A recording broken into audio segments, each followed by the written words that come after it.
हाँ जी, तो चौथे चैप्टर पे अपन फिजिकल केमिस्ट्री की केमिकल काइनेटिक्स। सपोज आपके पास एक रिएक्शन है A + B,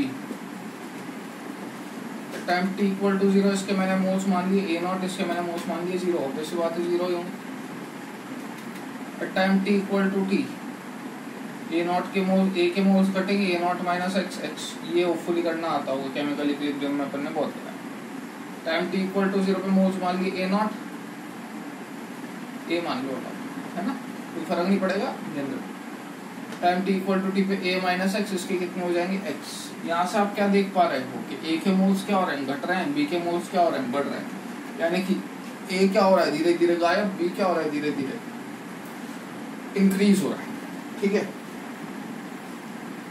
सपोज मुझे यहाँ से रेट ऑफ A लिखना है, रेट ऑफ A, इसको आप क्या बोल सकते हो, रेट ऑफ डिसअपियरेंस। क्यों, क्योंकि A धीरे धीरे गायब हो रहा है, जैसा कि आप देख सकते हैं। या रेट ऑफ कंजम्पशन, क्योंकि वो धीरे धीरे कंज्यूम हो रहा है, जो मर्जी पड़े वो बोलो। व्हाट इज रेट, मैंने लास्ट क्लास में भी बताया था, change in anything with respect to time is known as rate. Change in anything with respect to time is known as rate. तो कैसे डिफाइन करूंगा मैं, dA/dt। ध्यान रखिएगा, चेंज कभी भी नेगेटिव नहीं आता, रेट कभी भी नेगेटिव नहीं आती, क्योंकि चेंज कभी भी नेगेटिव नहीं आता। केमिस्ट्री में चेंज कभी भी नेगेटिव नहीं आएगा। तो क्या सीन, चेंज किस बेसिस पे डिफाइन करते हैं आप, फाइनल माइनस इनिशियल। मैं अगर आपसे रैंडम पूछूं A में initial concentration A, final A - x, बड़ा कौन सा, बड़ा कौन सा, बड़ा कौन सा, तो क्या बोलोगे, A - x छोटा, A बड़ा। फाइनल कॉन्सेंट्रेशन कौन सी, A - x, इनिशियल कौन सी, A।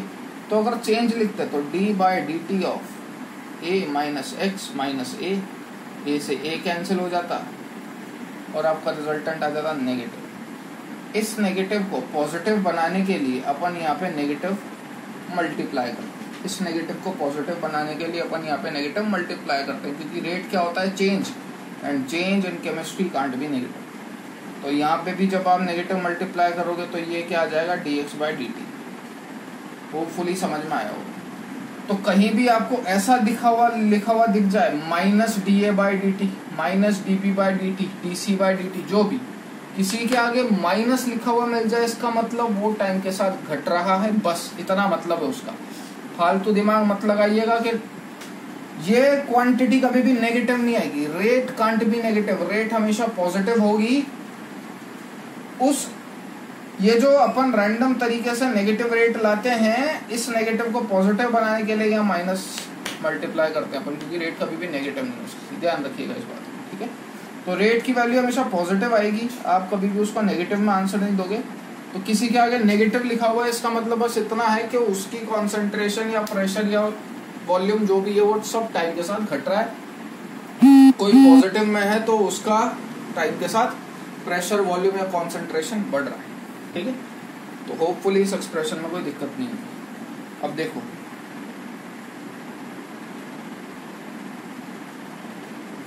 Rate of be define करनी हो, बी को आप अपीयरेंस भी बोल सकते हो, कंजम्पशन की जगह मैं लिख देता हूँ प्रोडक्शन।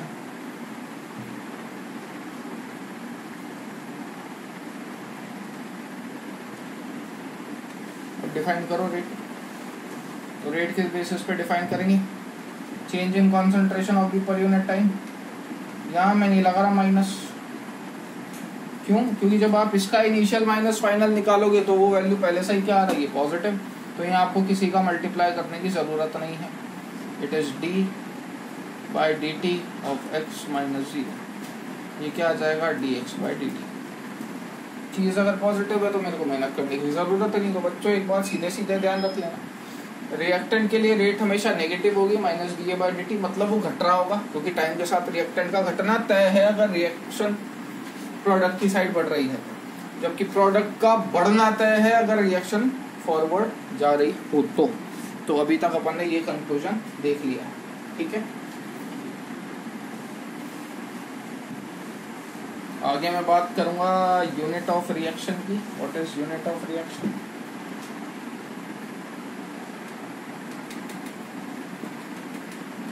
ये यूनिट ऑफ रिएक्शन आप चाहो तो कॉन्सेंट्रेशन, चाहो तो प्रेशर, किसी के भी टर्म में डिफाइन कर सकते हो, समझिएगा। जैसे मैं रेट को कॉन्सेंट्रेशन के टर्म में डिफाइन करना चाह रहा हूँ तो it is change in concentration for unit time,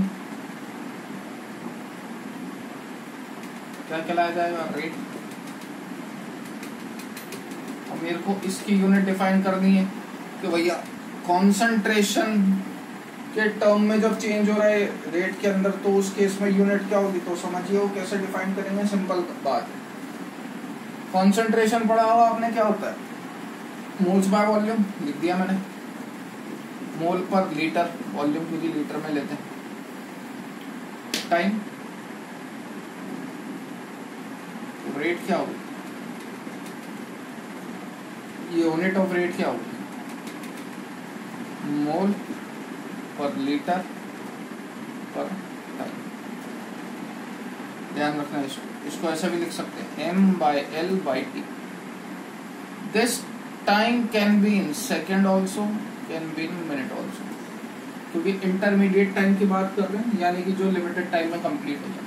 अब एक तरीके से इस पर कॉन्ट्राडिक्टरी बहस छिड़ सकती है, जैसा डेज भी ले सकते थे, मंथ भी ले सकते थे, भाई बिल्कुल ले सकते थे, मैं तो ईयर भी ले सकता।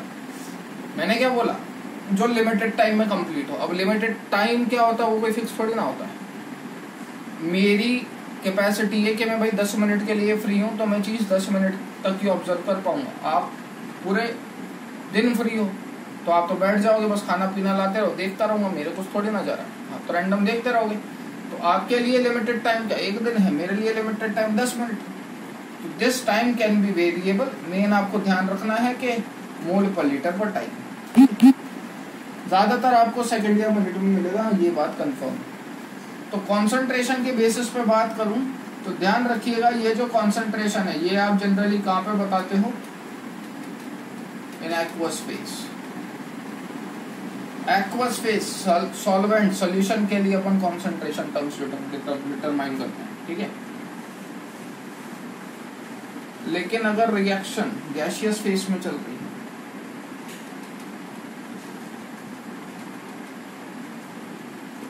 तो गैसियस फेज में आएगा क्या, गैस का मतलब क्या, प्रेशर। तो उसके लिए रेट कैसे डिफाइन करोगे, change in pressure upon time taken, या चेंज इन प्रेशर पर यूनिट टाइम, जो बोलना चाहो बोल लो।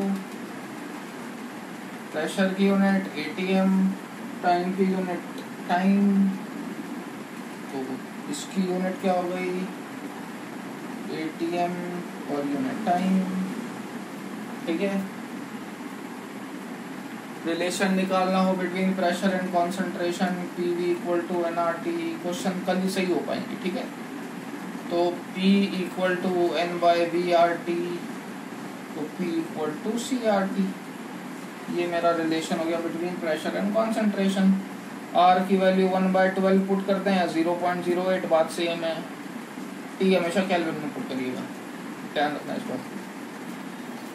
तो